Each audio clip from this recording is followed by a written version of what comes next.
fazer uma leitura um pouco longa, e eu peço que os irmãos se esforcem por acompanhar a leitura, que todos possam acompanhar na sua Bíblia. Se porventura você estiver sem Bíblia, você pode se assentar ao lado de alguém, ou você pode ficar com bastante atenção ouvindo a leitura da Escritura. Tá ok? Capítulo 3, a partir do versículo 16. Nós vamos ler até o final do capítulo, tá ok? Do versículo 16 ao versículo 36. Diz assim o texto: Porque Deus amou ao mundo de tal maneira que deu o seu Filho unigênito, para que todo o que nele crê não pereça, mas tenha a vida eterna. Porquanto Deus enviou o seu Filho ao mundo, não para que o mundo, ou para que julgasse o mundo, mas para que o mundo fosse salvo por ele. Quem nele crê não é julgado. O que não crê já está julgado, porque não crê no nome do unigênito Filho de Deus. O julgamento é este, que a luz veio ao mundo, e os homens amaram mais as trevas do que a luz, porque as suas obras eram más. Pois todo aquele que pratica o mal aborrece a luz, e não se chega para a luz, a fim de não serem arguidas as suas obras. Quem pratica a verdade aproxima-se da luz, a fim de que as suas obras sejam manifestas, porque feitas em Deus. Depois disso, foi Jesus com os seus discípulos para a terra da Judéia, e ali permaneceu com eles e batizava. Ora, João estava também batizando em Enom, perto de Salim, mas porque ali havia muitas águas, e para lá concorria o povo e era batizado, pois João ainda não tinha sido encarcerado. Ora, entre os discípulos de João e um judeu, suscitou-se uma contenda com respeito à purificação. E foram ter com João e lhe disseram: Mestre, aquele que estava contigo além do Jordão, do qual tens dado testemunho, está batizando, e todos lhe saem ao encontro. Respondeu João: O homem não pode receber coisa alguma se do céu não lhe for dada. Vós mesmos sois testemunhas de que vos disse: Eu não sou o Cristo, mas fui enviado como seu precursor. O que tem a noiva é o noivo. O amigo do noivo que está presente e o ouve, muito se regozija por causa da voz do noivo, pois esta alegria já se cumpriu em mim. Convém que ele cresça e que eu diminua. Quem vem das alturas certamente está acima de todos. Quem vem da terra é terreno, e fala da terra. Quem veio do céu está acima de todos, e testifica o que tem visto e ouvido. Contudo, ninguém aceita o seu testemunho. Quem, todavia, lhe aceita o testemunho, por sua vez, certifica que Deus é verdadeiro. Pois o enviado de Deus fala as palavras dele, porque Deus não dá o seu Espírito por medida. O Pai ama ao Filho, e todas as coisas tem confiado às suas mãos. Por isso, quem crê no Filho tem a vida eterna. E o que todavia se mantém rebelde contra o Filho, não verá a vida, mas sobre ele permanece a ira de Deus. Queridos, nós hoje tomamos uma porção bem maior aqui do Evangelho de João. Acredito que o tempo não nos permita fazer a abordagem necessária. Eu quero abordar aqui 3 aspectos importantes do Evangelho de Cristo. Se o tempo não der, também não tem problema, vamos falar aquilo que for possível que seja dito. O mais importante é que aquilo que nós dissermos aqui, aquilo que nós abstrairmos desta porção tão maravilhosa, que até um certo momento, até o versículo 21, ainda faz parte da palavra de Cristo a Nicodemos, e depois nós temos o testemunho, ou mais uma parte do testemunho de João Batista acerca de Cristo. Quando nós falamos do Evangelho de Cristo, nós estamos falando não simplesmente de uma história. Quando se fala do Evangelho de Cristo, não estamos falando simplesmente acerca de alguns eventos que ocorreram quando Jesus Cristo esteve na terra, quando ele andou sobre a terra. Não estamos falando de meras curas que ele tenha realizado, meros episódios que tenham ocorrido. Tampouco estamos falando acerca de um conjunto de regras comportamentais. A Bíblia, ela categoricamente nos afirma, em Romanos, no capítulo 1, que o Evangelho é o poder de Deus para a salvação de todo aquele que crer. O Evangelho é Deus em ação. O Evangelho é Deus que contempla o homem nas suas misérias e que, movido, portanto, pelo seu grande amor, ele intervém na história humana, ele entra na história humana. E não bastando, ele já está agindo com seu Espírito, o Espírito de Cristo agindo em toda a história humana, desde o princípio da criação de todas as coisas. O próprio Deus, ele se encarna e ele se faz homem, e ele entra na história, ele se torna um personagem dentro da história humana, a fim de fazer os homens entenderem, ou trazer uma mensagem aos homens. Trazer a mensagem de que é possível que o homem criado à imagem e semelhança de Deus, ele saia da condição de miséria na qual ele se encontra, miséria essa que é manifestada por tudo aquilo que nós vemos de degradação do ser humano, de depravação, que é fruto do egoísmo, que é fruto de um coração, de alguém que ama a si mesmo mais do que a Deus e mais do que o outro. As misérias que nós vemos assolando a humanidade. Então, o Evangelho é uma mensagem que diz, olha, Deus, ele veio para mudar a sorte do homem, a fim de levá-lo a uma experiência de verdadeiro filho de Deus. Uma experiência de um ser criado à imagem de Deus. Não é pequena coisa você afirmar que Deus criou o homem à sua imagem e semelhança.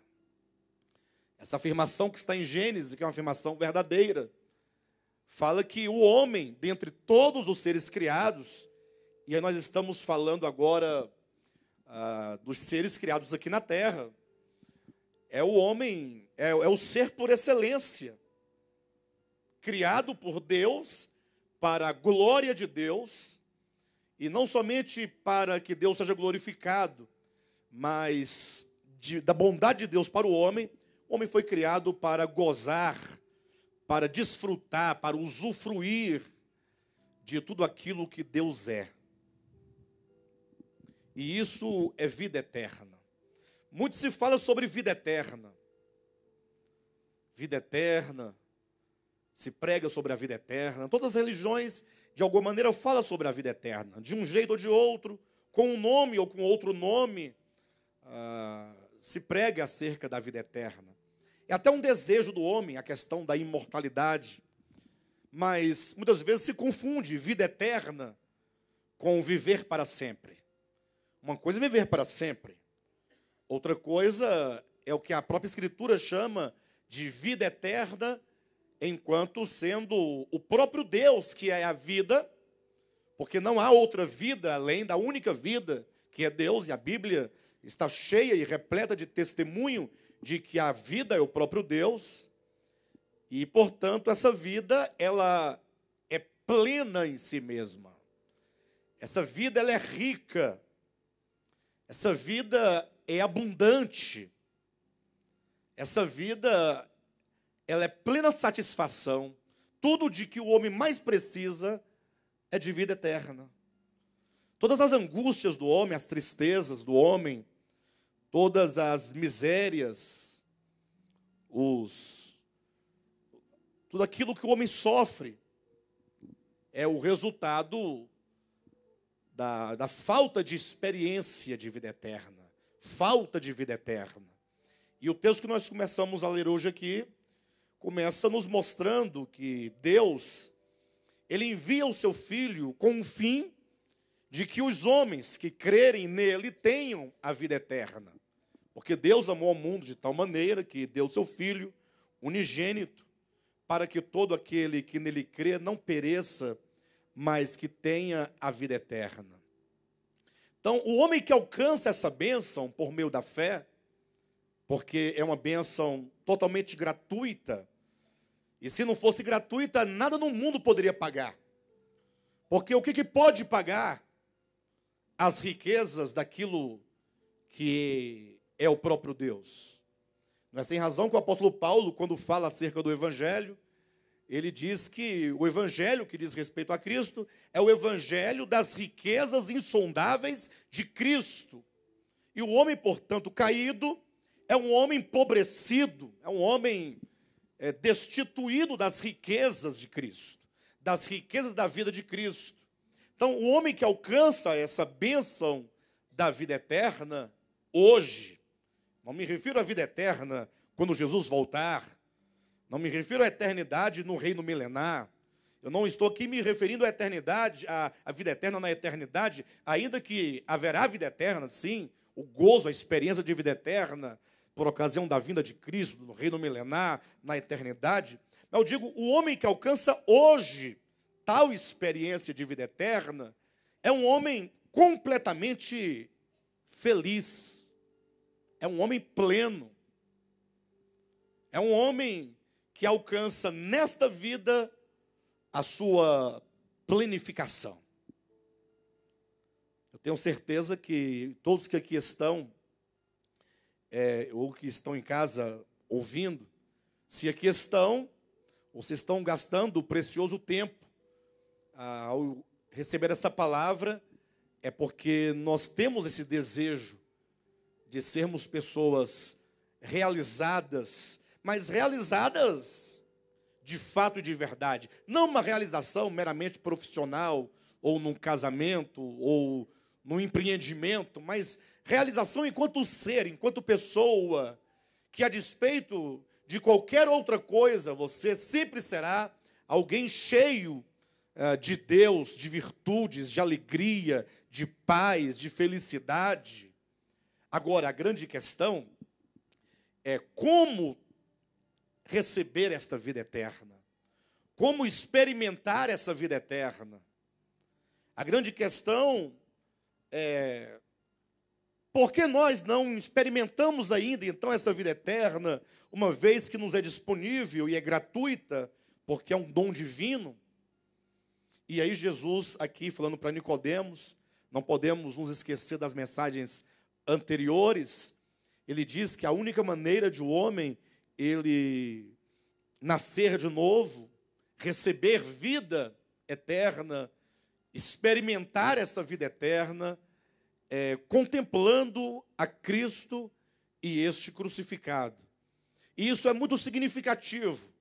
Isso ultrapassa qualquer ideia da imagem de um Cristo pendurado na cruz. Tivemos agora a Semana Santa, né? Como é colocado em calendário, as pessoas passam ali uma semana sem comer carne, e depois eles encerram essa semana com o domingo de Páscoa. Eles referem a Páscoa à ressurreição, o que é uma grande contradição, mas tudo isso não passa de simplesmente uma mera religiosidade, algo que não muda a vida das pessoas. Isso é extremamente importante, que quando a Escritura nos fala acerca da obra de redenção, da obra de salvação que Cristo realizou, ela vai dizer em Hebreus que esta obra foi realizada de uma vez por todas. E isso o apóstolo coloca em oposição aos sacrifícios que se faziam no Antigo Testamento, que em razão da sua debilidade, da sua fraqueza, eram sacrifícios que deviam ser repetidos anos após ano. Ou seja, por que deveria fazer um novo sacrifício? Ora, porque o anterior não resolvia o problema dos homens. Então, tudo aquilo que você tem que fazer por repetição, ano após ano, por mais que haja corações verdadeiros na Semana Santa, que pensa em Cristo, ou que pensa na morte de Cristo, ou que tem até um símbolo do Cristo crucificado, para aumentar ainda mais, quem sabe, a sua capacidade de refletir sobre isso, mas nada disso pode salvar o homem, senão quando Jesus Cristo explica, dizendo que o que transforma o homem, o que o leva a nascer de novo, a ter uma nova experiência, um novo coração, uma nova mente, é quando o seu coração e a sua mente consegue conceber a grande verdade acerca de quem é Deus, acerca de quem é Jesus, o que significa você ter uma noção clara acerca da luz, o que é a luz e o que são as trevas, o que é o bem, o que é o mal, o que é a queda e, portanto, o que é a redenção. O fato é que os homens, eles, desde a sua criação original, na pessoa de Adão, os homens, eles se afastaram de Deus a fim de viver uma vida para si mesmo. E essa vida vivida para si mesmo inclui muitas coisas provenientes das trevas, inclusive o próprio ato de se criar uma religião para com ela você afirmar e se autoafirmar que você tem direito à vida eterna, ou à salvação, à redenção, ou o que quer que seja, porque você tem méritos, porque você pratica uma certa religiosidade.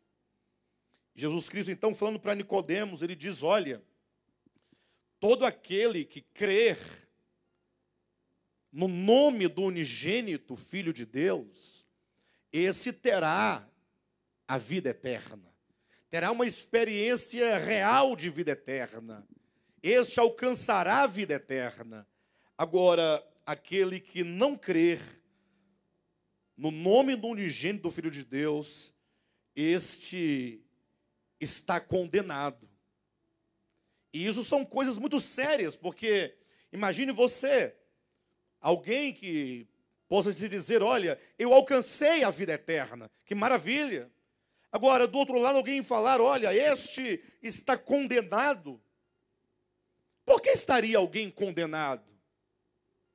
Em que consiste tal condenação? Por que o Evangelho nos traz algo tão grave quanto esta sentença? Aquele que não crê no nome do unigênito do Filho de Deus, este já está condenado. E eu quero que você veja a resposta no próprio texto. Olha na sua Bíblia, no capítulo 3, versículo 17 em diante. Porquanto Deus enviou seu Filho ao mundo, não para que o mundo fosse julgado por ele, mas para que o mundo fosse salvo por ele. Quem nele crê não é julgado. O que não crê já está julgado, porquanto não crê no nome do unigênito do Filho de Deus. E o julgamento é este, que a luz veio ao mundo, e os homens amaram mais as trevas do que a luz, porque as suas obras eram más. Pois todo aquele que pratica o mal aborrece a luz, e não se achega para a luz, a fim de não serem arguidas as suas obras. Quem pratica a verdade aproxima-se da luz, a fim de que as suas obras sejam manifestas, porque feitas em Deus. Então pense você por um momento comigo, que ao falar sobre vida eterna e sobre condenação, Jesus Cristo claramente coloca em jogo, ou coloca num movimento, a luz e as trevas. Ora, o que é a luz? 1 João, capítulo 1, versículo 5. Deus é luz, e nele não há treva nenhuma. E, portanto, todo homem, não importa a sua raça, sua condição social, não estou aqui me referindo a nenhum tipo de religião. Eu sei que isso é muito forte para os cristãos, né, sobretudo aqueles que são mais radicais, e agora, com o lançamento do filme A Cabana, a coisa anda bastante... o povo aí anda com bastante raiva do filme, do livro, e falando muitas coisas contrárias, porque o livro A Cabana não defende absolutamente nenhuma religião, nem o cristianismo mesmo ele não defende. Fala tão somente acerca de Deus, que ama o homem incondicionalmente, e que agora ele vem buscar o homem para tirá-lo das trevas e levá-lo à luz. E isso é tudo. Deus o faz a partir do que a Bíblia chama, ou que apresenta, né? O Deus Trino, o Pai que amou o mundo, que enviou o seu Filho para morrer pelos pecadores, e o Espírito Santo que trabalha no coração do homem, a fim de iluminá-lo e mostrar o quanto ele está distante de Deus. E, portanto, o próprio Jesus diz que a condenação de alguém consiste no fato da pessoa não crer no Filho de Deus. Mas isso parece uma questão muito simplória. Eu creio, eu estou salvo. Não, o fulano não crê, está perdido. Mas observa que o crer e o não crer não está para simplesmente uma história. Não está para você dizer para alguém, olha, há 2000 anos houve um homem chamado Jesus que morreu pelos nossos pecados. Você crê? Eu acredito. Então você está salvo. Outro, não sei se eu acredito, essa história, ele morreu pelos meus pecados, é meio complicado. Está condenado. Observa que, infelizmente, os cristãos, por uma leitura superficial das Escrituras, e por compreendê-la muito superficialmente, tomando por cima, eles categorizam as pessoas com rótulos, salvo, perdido, salvo, perdido, salvo, perdido. Quanto a essa questão de estar salvo, perdido, condenado ou vida eterna, é uma questão de aproximar-se ou distanciar-se. Vocês viram isso no texto? O julgamento é este, que a luz veio ao mundo, e os homens amaram mais as trevas do que a luz, porque as suas obras eram más. Pois todo aquele que pratica o mal aborrece a luz e não se achega para a luz, a fim de não serem arguidas suas obras. Quem pratica a verdade aproxima-se da luz, a fim de que as suas obras sejam manifestas, porque feitas em Deus. Olha o texto. Ele diz, o julgamento é este. Em que consiste o julgamento do Evangelho?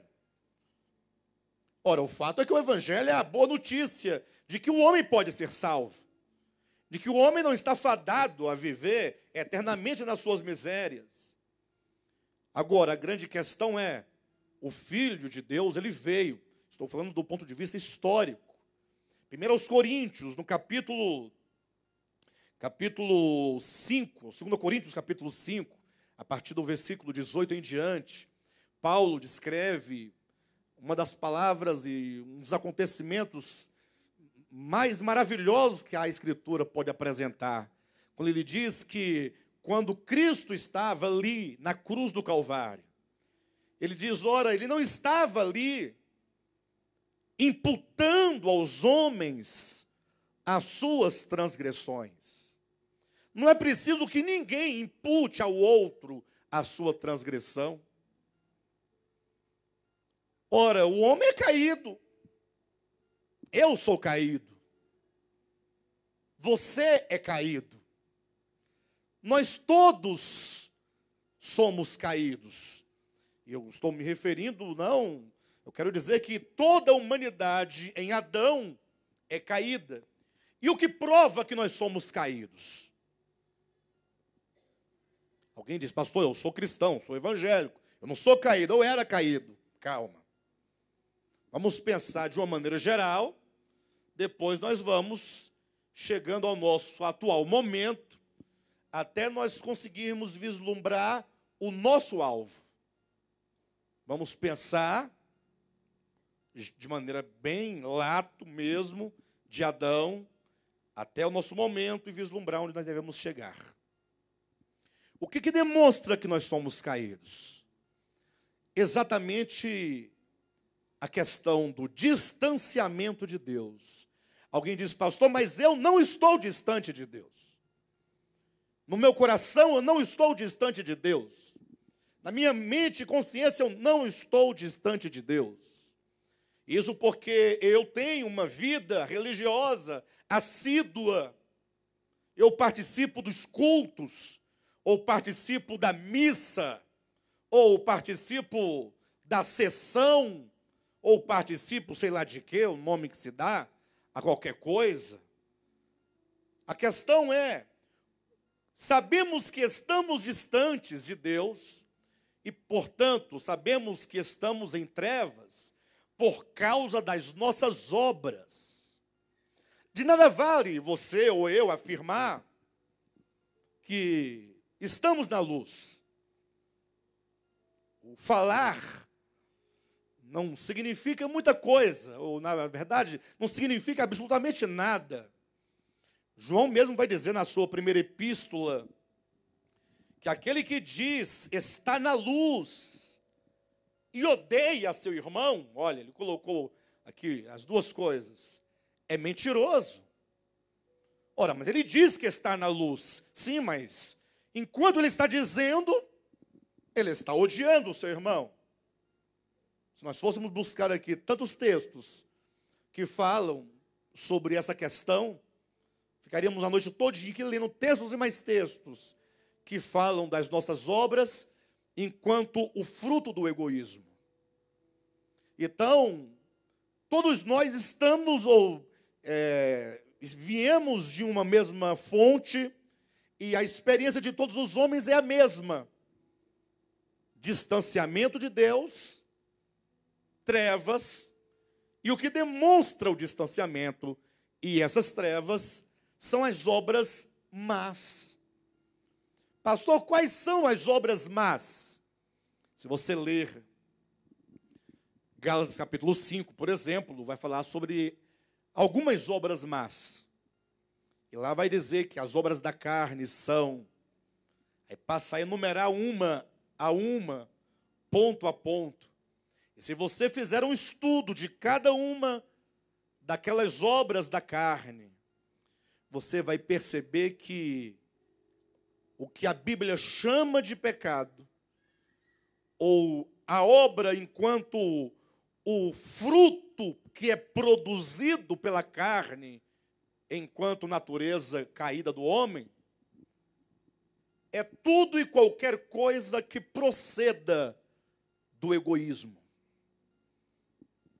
Então, infelizmente, os homens cristãos, eu falo infelizmente porque não deveria ser assim, eles acreditam que, pelo fato de eles serem cristãos, eles já estão adequados, estão aguardando a segunda vinda de Cristo, em que Jesus vai buscar todos eles e levá-los para o céu, porque aqueles que não são a igreja vão ficar aqui para sofrer da parte de Deus juízos. Que Deus vai mandar cada gafanhoto do tamanho de um cavalo, cujas patas são como ferrões de escorpião, para poder pegar as pessoas. E não adianta correr, porque se você subir o morro correndo de um gafanhoto, eles têm asas. E eles vão com aquelas asas batendo e te pega no meio do caminho. E quando você tiver com sede, que você for tomar a água, Deus vai jogar absinto na água, vai ficar imprópria, amarga. O sol vai esquentar e os seus cabelos vão pegar fogo. Enquanto isso, os cristãos estarão aonde? No céu. É assim que se pensa. Mas a Escritura não está dizendo acerca disso. Está dizendo que o julgamento de Deus é este: que os homens, a despeito de qualquer coisa, por se distanciarem de Deus, por estarem em trevas e por amarem as trevas. E isso é testemunhado e demonstrado por causa das suas obras. E essas obras são, ou é tudo aquilo que é fruto do egoísmo. Egoísmo humano. Eu falava do cristianismo, dos cristãos de maneira geral, não uma crítica a nenhuma pessoa em particular, mas crítica a um desentendimento, crítica à ignorância em achar que esses vão para o céu, enquanto os outros sofrerão na grande tribulação, e depois, para piorar, ainda vai para o lago de fogo, uma pancada deles, por pensarem que todo o problema dos homens é aquilo que eles comem ou que eles vestem. Você imagine só que alguém colocou um anel no dedo, né? Comprou um anel, colocou, agora você vai estar condenado porque está usando um anel, ou condenado porque come carne de porco, ou condenado porque você... Esse é o entendimento. E os homens perderam a noção do que seja distanciamento de Deus, perderam a noção do que sejam as trevas, perderam a noção do que sejam as obras das trevas. Então, quando nós olhamos para o mundo, olhamos para os homens, o que nós vemos? Nós vemos que o que prevalece no mundo, o que prevalece nas famílias, o que prevalece nas organizações religiosas, é o egoísmo. Sobretudo no tempo de hoje, em que cada um tem a sua própria vida, e que cada um quer viver a sua própria vida. E para eu viver a minha vida do modo como eu quero e tenho que viver, e penso que assim deve ser, eu farei qualquer coisa, nem que seja ter que engolir o outro, morder o outro, atropelar o outro. Aí vem Jesus e diz: olha, o caminho da vida eterna consiste em você se aproximar da luz. Porque quando você se aproximar da luz, as suas obras más serão arguidas. A luz manifesta, mostra, revela. E quanto mais você se aproxima da luz, mais a luz vai dissipando as trevas e vai operando, portanto, uma mudança. Eu me referi ao texto de Paulo, um dos mais belos, que ele escreveu em 2 Coríntios capítulo 5, que quando Cristo estava na cruz, ali pendurado, diz que ele não estava ali imputando aos homens as suas transgressões. Esta é a grande verdade do Evangelho. Não precisa de ninguém dizer o que somos, o que temos feito. Todos nós sabemos. A digressão que eu acabei de fazer foi para demonstrar que você sabe, que eu sei e que todos nós sabemos que, a despeito do que nós falamos, as obras manifestam aquilo que somos. Então não precisaria Deus descer do céu para dizer: olha, vocês são culpados disso e daquilo outro, e sair dando nomes. Mas é dito que Deus estava em Cristo reconciliando consigo mesmo quem? O mundo. Aí se você ler João 3,16, porque Deus amou o mundo de tal maneira que deu seu Filho unigênito, para que todo aquele que nele crê não pereça, mas que tenha a vida eterna. E você então ia a 2 Coríntios capítulo 5, 18, 19, que Deus estava em Cristo. E o que Deus fazia em Cristo na cruz do Calvário? O que ele fazia? O que ele fazia? Este é o primeiro ponto de todo esse texto que eu li, que eu preciso que você compreenda. O que Cristo, o que Deus fazia em Cristo ali na cruz do Calvário? Deus estava em Cristo reconciliando consigo mesmo o mundo.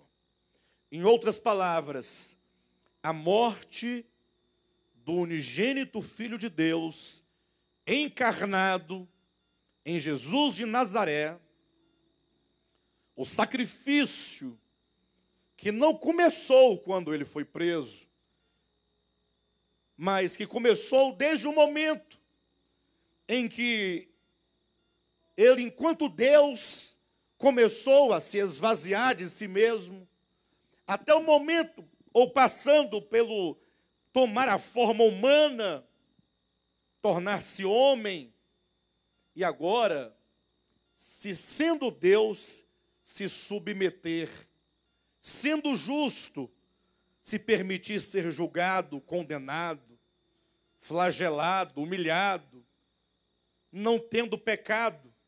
E por que ele fez isso? Para, em primeiro lugar, e esse é o primeiro aspecto que eu quero deixar bem evidenciado nesta noite, para que todos os nossos pecados, fruto do distanciamento das trevas da carne, para que todos os nossos pecados, os do passado, os do presente e os do futuro, todos os pecados, todos, nenhum pecado ficou de fora. Mas porque esse pecado é muito grande, nenhum pecado ficou de fora, para que ele pudesse perdoar todos os nossos pecados. Esta foi a obra dele, perdoar os nossos pecados. Deus é muito bom. Deus é maravilhoso. Como pode, ele sendo tão grande, ele perdoar um pecador tão pequeno e tão miserável quanto eu e você? Seria mais fácil para ele destruir essas criaturinhas miseráveis. Acaba com essas pragas tudo. Ponto final. Está resolvido. Qual é o valor que tem um pecador miserável? Olha para o seu lado, você vai saber o valor que ele tem.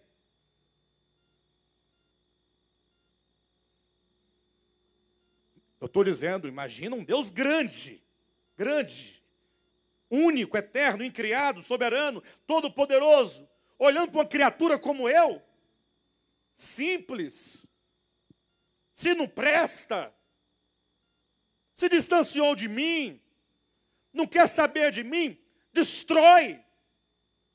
Um sopro de fogo. Acabou. Desapareça. Estrupício. Pronto.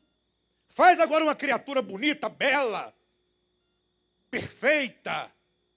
Mas não. Que palavras mais singelas. Deus amou o mundo de uma maneira tal que ele falou assim: olha, se o problema dessa criatura que eu criei é que ele tem uma dívida, porque o salário do pecado é a morte, e olha que a morte é o fim de qualquer... É o fim da queda, não tem nada além da morte. A morte é o último degrau. Como diz a Escritura, o último inimigo a ser vencido é a morte. Então, Deus pagou o preço maior. E por que ele pagou? Porque ele ama. Ele amou verdadeiramente. E agora nós temos, portanto, aqui o significado do amor. doação incondicional àquele que menos merece. Falamos de amor, mas às vezes não entendemos. O próprio Jesus vai dizer no Evangelho de João, ou é João que vai falar acerca de Cristo, que Deus, ele prova o seu amor para conosco, pelo fato de ter entregue o seu próprio Filho para nos perdoar. Então os nossos pecados estão todos perdoados. Se você crer que o Filho de Deus é a expressão do Deus verdadeiro. Você pode não estar lá ainda na medida que a que você chegará. Nós vamos chegar na medida certa. Você pode ainda estar cheio de fraquezas, de dificuldades, de inclinações, de limites. Mas se você olha para o crucificado e você então consegue perceber dentro da sua alma, do seu ser, do seu íntimo, que ali nós temos o próprio Deus se revelando ao mundo, dizendo o quanto Ele não somente ama, mas se mostrando e se revelando enquanto amor incondicional, que nos perdoa todos os nossos pecados. E você então só pode acreditar nisso se você crer no nome do unigênito do Filho de Deus. Pastor, você não disse nada, você falou uma coisa e repetiu. Isso chama-se tautologia. Não. Eu creio em Jesus. É crer no nome do unigênito. Mas eu creio no nome do unigênito, em nome de Jesus. Porque tem um tanto de gente aí discutindo aí nas redes sociais, tentando descobrir qual é a morfologia e a fonética exata do nome. Aí uns vão dizer que é Jesus. Não, esse é o Deus cavalo. Vai contar uma história de um cavalo lá da Grécia, um Deus. Não, é Iessus, Yeshua, e sei lá o que. Aí vão inventando nome. Cada dia surge um nome diferente. Querendo chegar no nome, porque se eles encontrarem a morfologia, a estrutura morfológica do nome, e, portanto, e consequentemente, a pronúncia correta, aí tem salvação. Que bobagem é essa? Crer no nome do unigênito é você olhar para esse crucificado, porque nós estamos dentro do texto em que Jesus diz assim, como a serpente de bronze foi erguida por Moisés, aquela história, o Filho do Homem também será erguido, e quem olhar para esse que está crucificado, esse que está nu, porque lhe tiraram as vestes, esse que está humilhado, cuspido, surrado, machucado, torturado, e a despeito de tudo isso, ele ainda falar, Pai, perdoa-lhes, porque não sabem o que fazem. Quando você olha para este, e você fala, eu creio, você está dizendo, não existe outro caminho de redenção, senão o amor incondicional. Querem ver uma coisa? Muitos dizem que crer no unigênito, no nome do unigênito Filho de Deus. Porém, quando se fala em salvação, ou no método de salvação, o que fazer para ser salvo, ele vai te dar uma lista de coisas a serem feitas.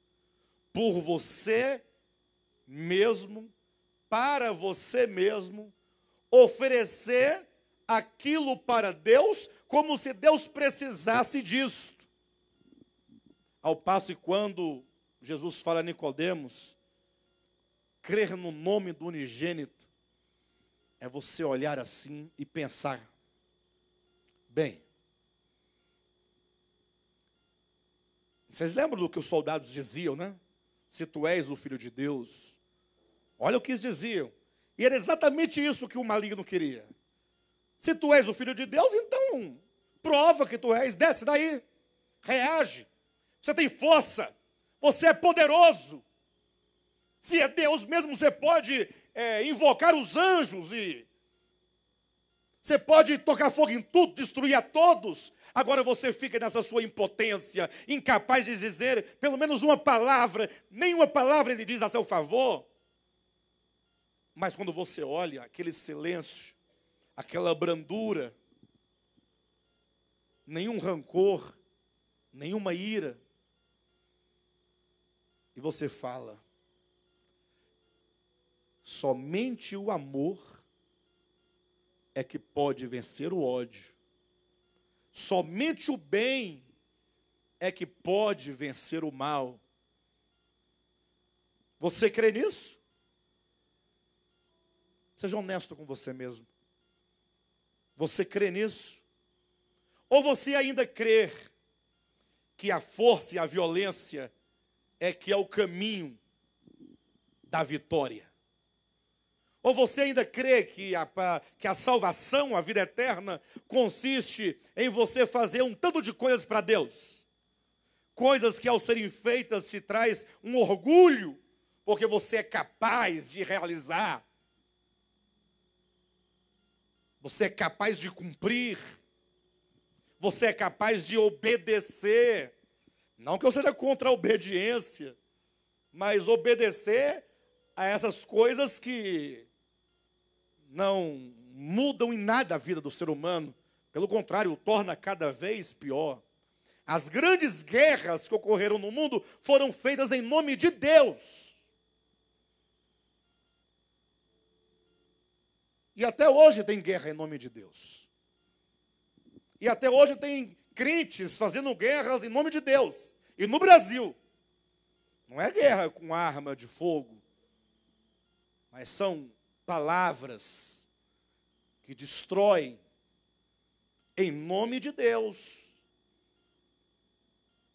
Só você um dia ir assistir a um debate em que tem algum tema polêmico que a bancada evangélica esteja lá no Congresso para defender os interesses de Deus.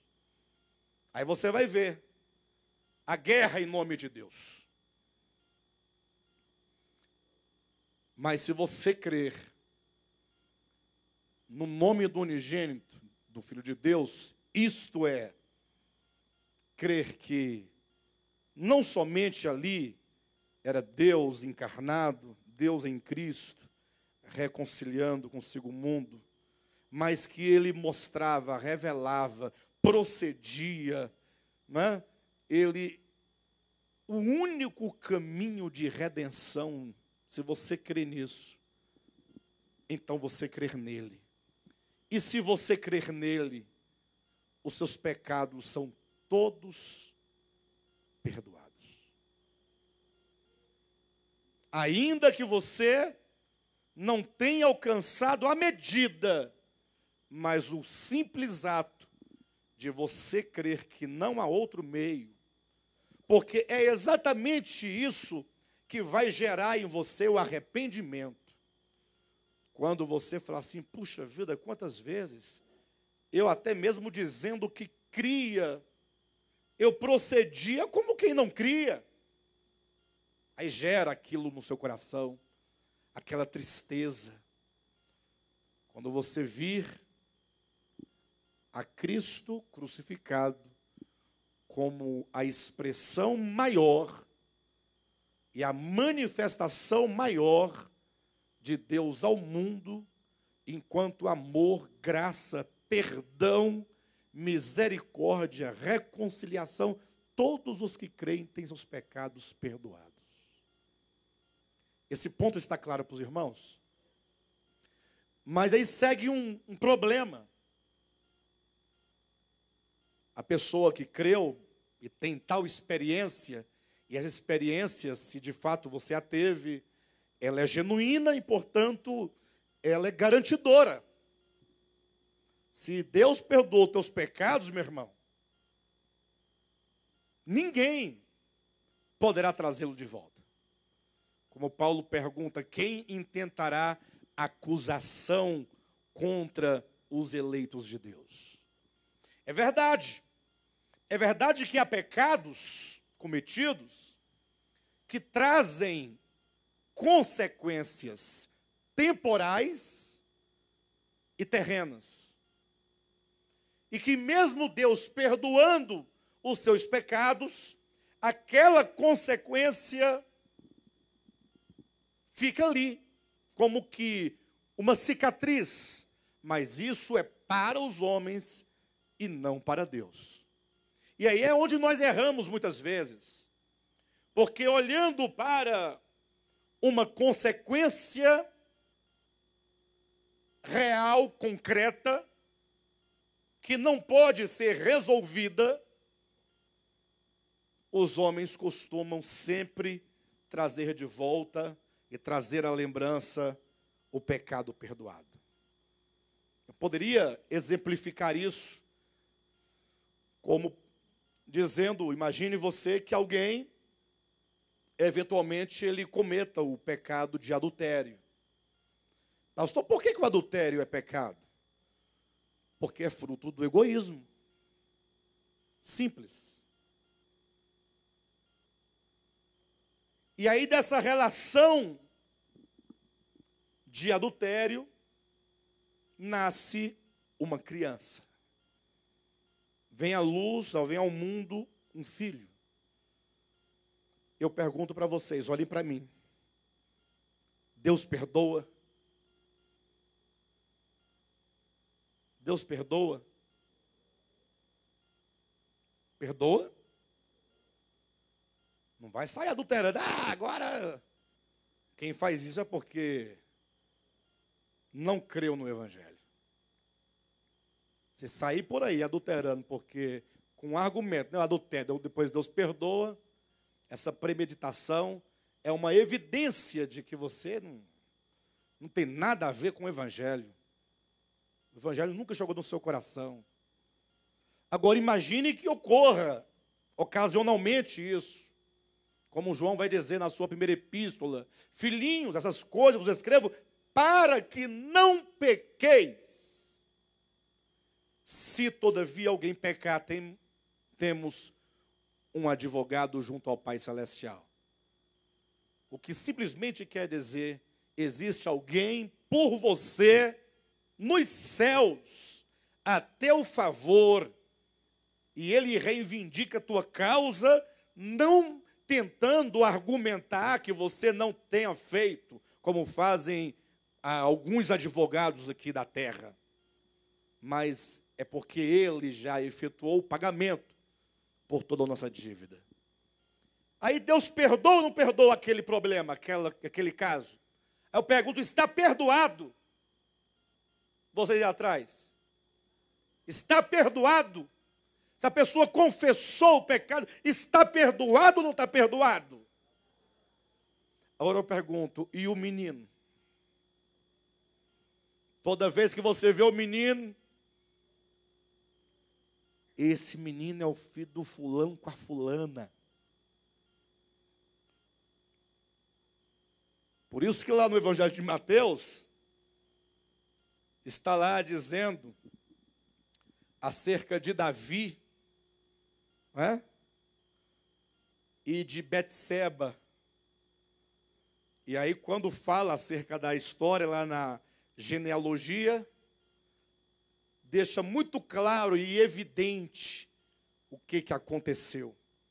Porque assim são os homens. No caso da genealogia, o objetivo era para mostrar que os pecadores entram na genealogia de Jesus Cristo, que é um aspecto positivo. O nosso, ao contrário. Então, às vezes, fica ali uma cicatriz ali. Não tem como destruir, matar, aniquilar.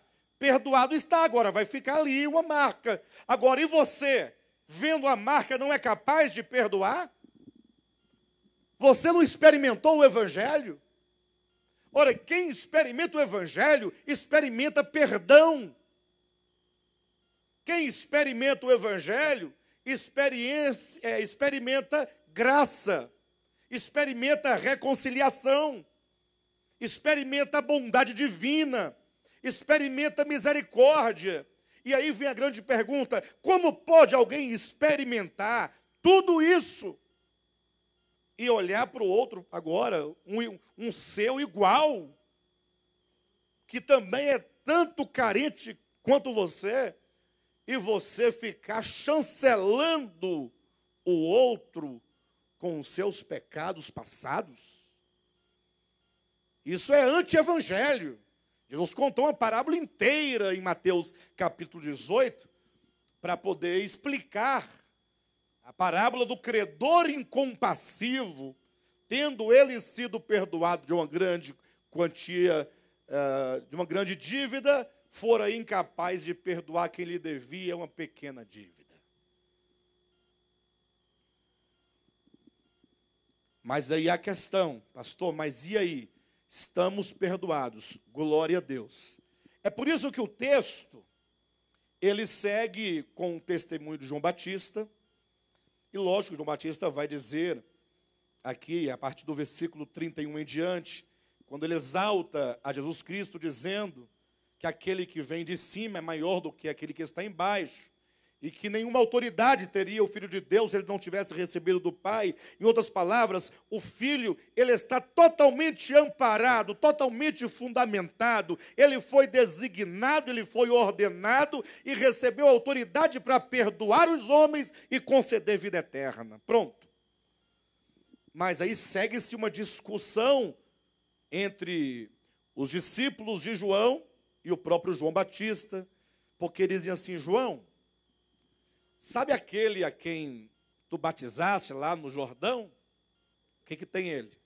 Pois é, tem muita gente seguindo a ele. A nossa multidão está diminuindo e a dele está aumentando. Veja o texto que diz que esta questão, essa discussão se deu, olha o versículo 25.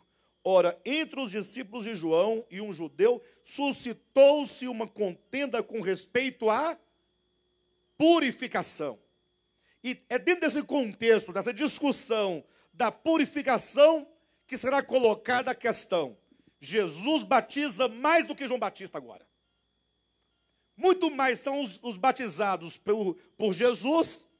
Capítulo 4 vai dizer, se bem que o próprio Jesus não batizava, mas seus discípulos batizavam, mas muito maior era o número de batizados por Jesus do que os batizados por João Batista, e muito maior era o número agora que seguia a Jesus do que os que seguiam a João Batista.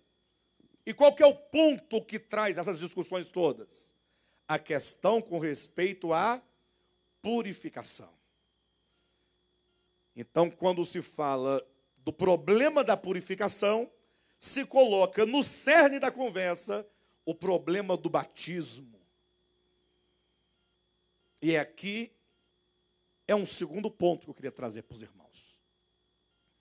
Nós mesmos falamos agora há pouco que, se alguém quisesse se batizar, que desse o nome, para a gente providenciar uma data para podermos proceder. E aí eu quero trazer aqui um fato interessante sobre o batismo. Eu quero que os irmãos entendam esse ponto, porque a questão aqui é a purificação, Jesus, João Batista, o batismo, os que seguem a Cristo, os que deixaram de seguir João Batista. E aí são essas as questões. E existe uma discussão hoje em dia no meio do cristianismo, e nós temos que compreender isso, porque se nós compreendermos o Evangelho de Jesus Cristo, nós vamos parar de discutir as Escrituras. Entenderam o que eu disse? Se nós entendermos o Evangelho de Jesus Cristo, nós vamos parar de discutir as Escrituras. Ah, não entendi nada, pastor, para mim tudo é uma coisa só. Não, o que é discutir as Escrituras? Há um debate, uma discussão que não acaba nunca acerca do batismo. Eles dizem, uma das discussões é, e aí? Os batistas e alguns presbiterianos, eles estão certos quando falam sobre o batismo por aspersão? Ou melhor, misturei, né? Os presbiterianos, as igrejas mais tradicionais, episcopal e outras, por aspersão. Aí vem os outros, os batistas, dizendo, não, nós temos que verificar bem aqui o grego, o hebraico, o aramaico. Palavra batismo quer dizer exatamente imersão. Aí se trava uma discussão em torno do batismo. Imersão ou aspersão? Essa é uma discussão. Aí surge depois uma outra discussão, que aí já vai fugindo de todo o contexto. Alguns dizem que a água, que tem que ser batizada em água corrente, no rio. Por quê? Ora, para que as águas do rio levem seus pecados nas correntezas. E onde vão parar essas águas, no final das contas? No mar. Por isso, vão dizer, com fundamentação bíblica, teológica, que os pecados foram jogados aonde, pastor Renato? Nas profundezas do mar.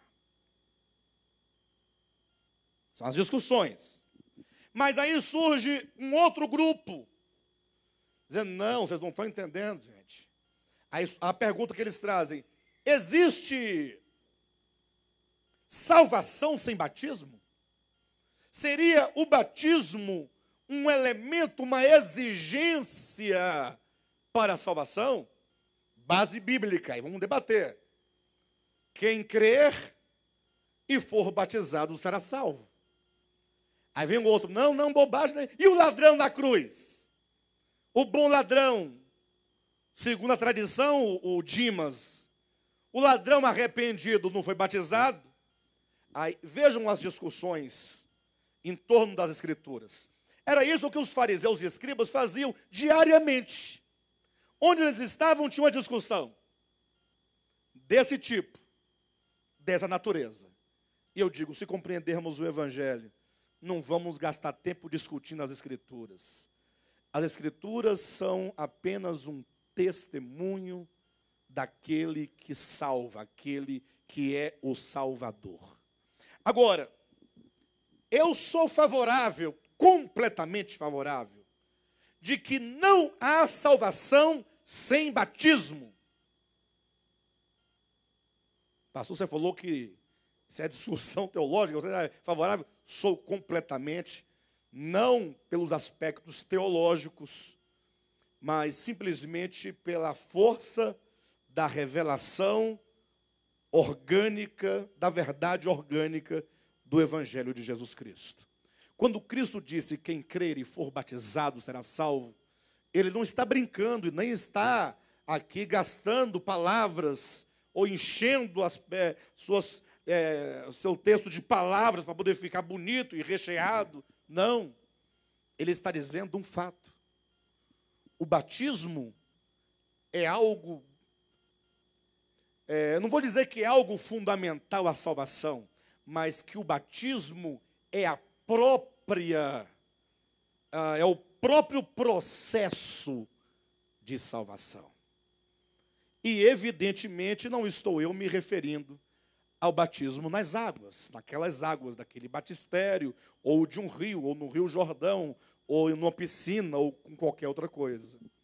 Eu me refiro ao batismo, enquanto aquilo que Paulo diz em Romanos capítulo 6, quando ele diz assim, olha,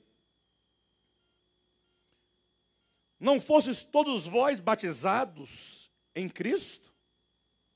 Uma pergunta. E se eu perguntasse, vocês foram ou não batizados em Cristo? Mas aí Paulo continua, não fomos nós, porventura, unidos a Cristo na sua morte? E não fomos nós unidos a Cristo na sua ressurreição? E o batismo, portanto, ele tem um significado espiritual. Aquilo que acontece quando a pessoa vai lá na água, assim como ocorre no partir do pão, são meros símbolos de experiências profundas, são experiências da realidade do Evangelho. Então surge uma questão, um problema, é o segundo ponto que eu estou trazendo, com respeito à purificação. Tudo bem, Deus amou o mundo, Deus estava em Cristo reconciliando consigo o mundo, e quem crê nele enquanto mensagem única de salvação, portanto, está perdoado e reconciliado com Deus. Mas aí há um problema da continuidade da vida cristã. A continuidade. Você creu, eu criei, glória a Deus, estamos perdoados de uma vez por todas, mas aí surge um problema. Como prosseguir? O que vai acontecer daqui para frente? Como é que caminha um salvo? Como é que alguém que verdadeiramente creu no Evangelho, como é que ele procede? Será que ele assiste aos Jogos Olímpicos? Será que ele compra um ovo de Páscoa e dá para alguém da sua família? Alguém aqui comeu ovo de Páscoa? Deixa eu ver a mão. Os outros estão comendo ou não comeram? Ou não ganharam? Vou ser bastante honesto com vocês aqui. Confissão pública. Eu já fui uma pessoa preocupada com ovo de Páscoa. Já fui. Um dia veio uma pessoa nos visitar aqui, na época do programa de televisão, e era essa época do ano. Ela trouxe um ovo de Páscoa, e ela não sabia que na ocasião eu era completamente contra isso. E lá vem a pastor, eu trouxe para você. Mas vem todo mundo. Aí eu fiquei sem jeito. A minha mãe com tanta boa vontade, e eu com tanta religiosidade. Aí alguém vai dizer, ou aqui ou na internet, nos comentários lá embaixo, mas você sabe, pastor, que o ovo de Páscoa, coelho não bota ovo, tal, toda aquela história, aí vai para a festa pagã, não sei o quê, da Ista, da deusa Ista, não sei o quê, Verdade. Fala. Mas o que aquele chocolate do mercado tem a ver com aquela deusa pagã lá de trás? O que tem a ver? A indústria faz um ovo, e você compra de chocolate, você come chocolate, você não está pensando, você não está adorando, você não está prestando culto, você não sabe quem é, você não está se prostrando, você não está vendo nada, você está comendo chocolate. Lógico, existe uma tradição, lá atrás de uma Páscoa pagã, que estava lá. Com o tempo, aquilo se perdeu enquanto conteúdo pagão acabou. Agora, o certo é que há um erro tradicional e que permanece, sempre permanecerá, quando deixa de ensinar as crianças e as pessoas acerca do que é a Páscoa de Deus. Isso sim, quando você nega o ensinamento a respeito do Cordeiro Pascal, do Cordeiro Redentor, do Cordeiro Substitutivo, aí quando você nega isso, esse ensinamento acerca do Cordeiro Pascal, você pega por omissão de não ensinar a verdade. Agora, comer um pedaço de chocolate, porque foi feito no formato do ovo, ou da orelha de um coelho, ou do nariz do coelho. O fato é que nós ficamos preocupados com essas coisas todas. Como é que vive e procede um cristão quanto à purificação, quanto à santificação? Será que ele pode jurar bandeira? Tem quem faça essa pergunta. Corta os cabelos, não corta cabelo? E se o irmão tiver cabelo comprido? Porque aceitar que as irmãs cortem cabelo já é aceitável. E se o irmão tiver o cabelo pela cintura, pode ou não pode? Pode ou não pode? A resposta não é pode. O que isso interessa? A resposta é, o que isso interessa ao coração, à alma, porque é do coração que procede. O pecado procede daqui de dentro, não é do tamanho do cabelo. Aí faz igual o outro, né? O outro chegou numa igreja que não podia usar barba. Aí chegou um obreiro, a barba dele estava um pouquinho crescida. Aí veio aquele pastorzão velho, antigo, né? E essa barba aí, meu irmão? Aí ele falou, pastor, eu estava até pensando nisso mesmo, viu? A barba foi o único pecado que Deus cometeu colocando nos queixos do homem. Deus colocou um pecado debaixo, né, nos queixos do homem. O único erro de Deus foi esse, que eu não conheço outro. Foi ele que fez, não fui eu. Pecado dele. Quando surge a questão sobre a purificação, essa questão do ser puro, do ser limpo, do ser santo, como vive um cristão? É a pergunta. Alguns falam, cristão não pode promover churrasco em casa.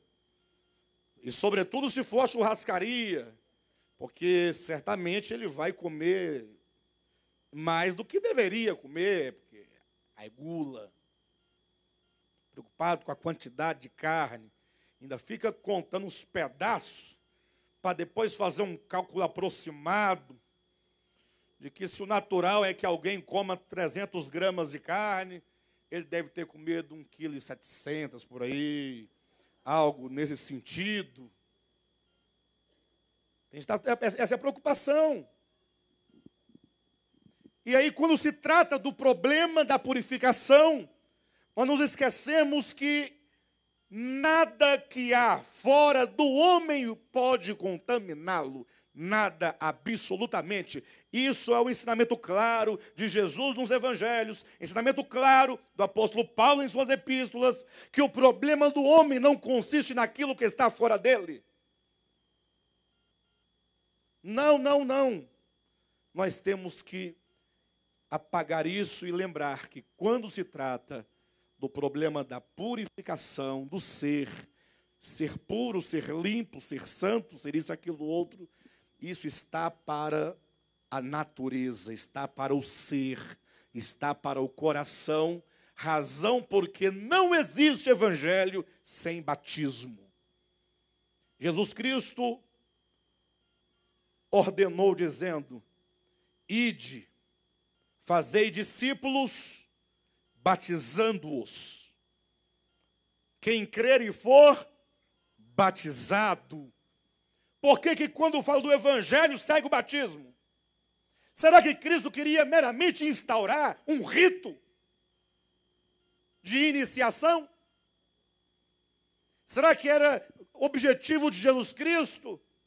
Falou, se você não passar pela mão do clero, que tem autoridade de efetuar o sacramento do batismo, você não pode ser salvo, é isso? Ou ele colocou isso simplesmente para causar confusão entre quem acredita no batismo, quem não acredita, se é por imersão, se é por aspersão, água corrente, água parada.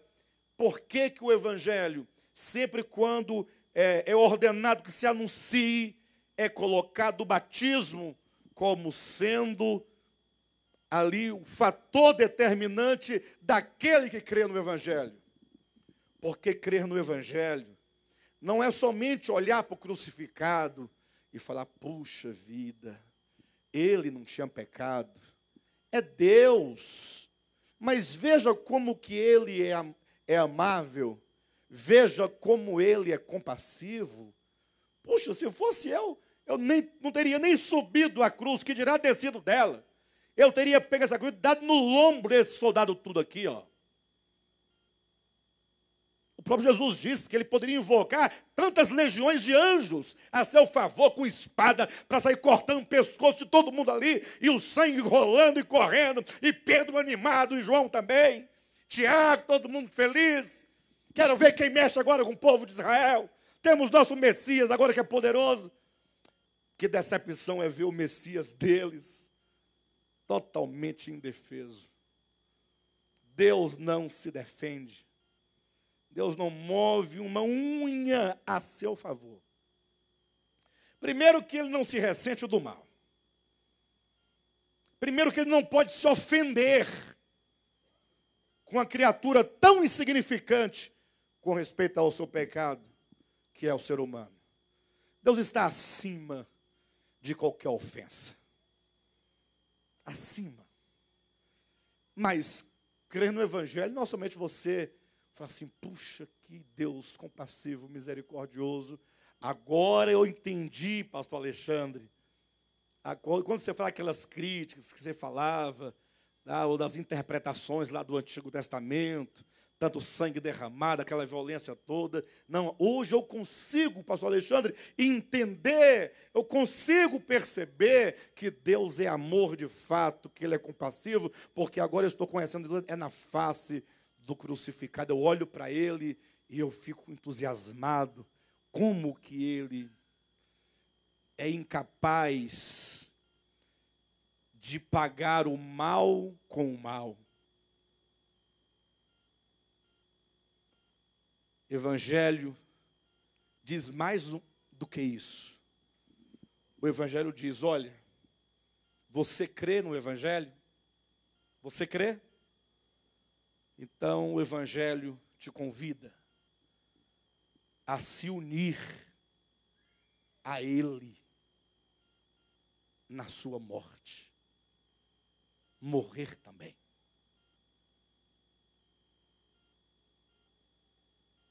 Evangelho é esse convite. E Cristo já havia dito em outro lugar, quando Ele falou em Mateus capítulo 16, Ele falou, olha, se alguém quiser vir após mim, Ele está vindo para Jerusalém, seria preso, seria crucificado, seria morto. Se alguém quiser vir após mim, negue-se a si mesmo. Pastor, então eu vou ter que deixar de ouvir as músicas que eu gosto? Não volte para esse ponto. Vença esse ponto. Nós não estamos falando disso. Pecado não é aquilo que está fora do homem. Em nome de Jesus. Lembre-se, essa morte, essa união com Cristo na sua morte, é destruição do ego. Esse nosso ego precisa morrer. Precisa. Eu sei que é complicado, mas o Evangelho é o poder de Deus. E quanto mais nós contemplarmos a Cristo crucificado, quanto mais você se aproximar da luz, mais o poder de Deus opera em nós. E esse ego finalmente vai ser destruído. Ele vai ser destruído. E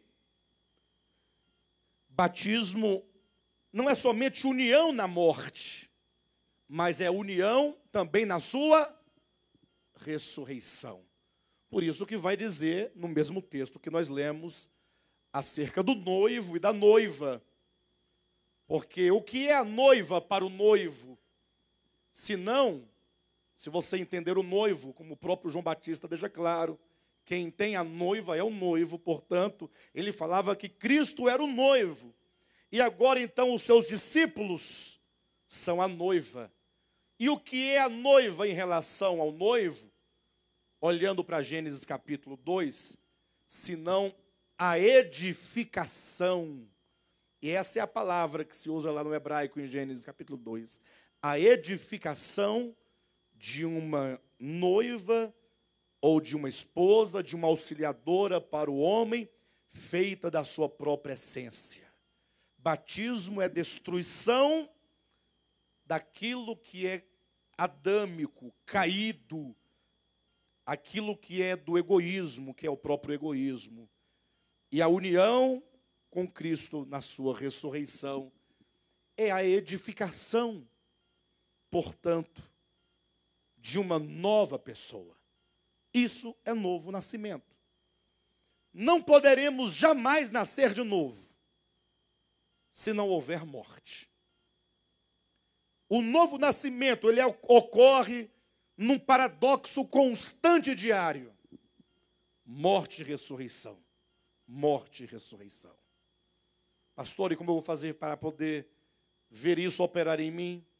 Semana passada nós falamos como, olhando para o crucificado e vendo nele, no seu morrer, na sua entrega, vendo ali quem é Deus, conhecendo de fato a Deus. E ao contemplá-lo, esse contemplar diário, nos levará a uma transformação de glória em glória. E hoje eu trago mais um ponto. Como isso vai ocorrer? De que maneira nós vamos experimentar o novo nascimento enquanto o batismo, processo de morte e ressurreição? Como? Aí eu vou deixar aqui para os irmãos e encerrar a mensagem dessa noite dizendo: na medida em que você responde positivamente, não somente em palavras, mas em atitudes, o convite de Cristo. Se alguém quiser vir após mim. Este é o primeiro ponto. Você quer ir após Cristo? Quer segui-lo? Discípulo segue. Essa é a pergunta. Você quer? Você gostaria? Deseja? Está aí. Negue-se a si mesmo. Ou seja, o seu ego vai bater ao seu coração diariamente. E você vai olhar para ele e, pelo poder do Espírito Santo, dizer não. E isso te levará ao sofrimento. E isso é a cruz. E isso é morrer. E isso é seguir a Cristo. Mas com certeza, como diz o restante do texto, mas ao terceiro dia ressuscitarei. Em outras palavras, a ressurreição, a edificação de uma nova pessoa é inevitável quando se atende ao apelo, ao convite de Cristo. Amém, amados?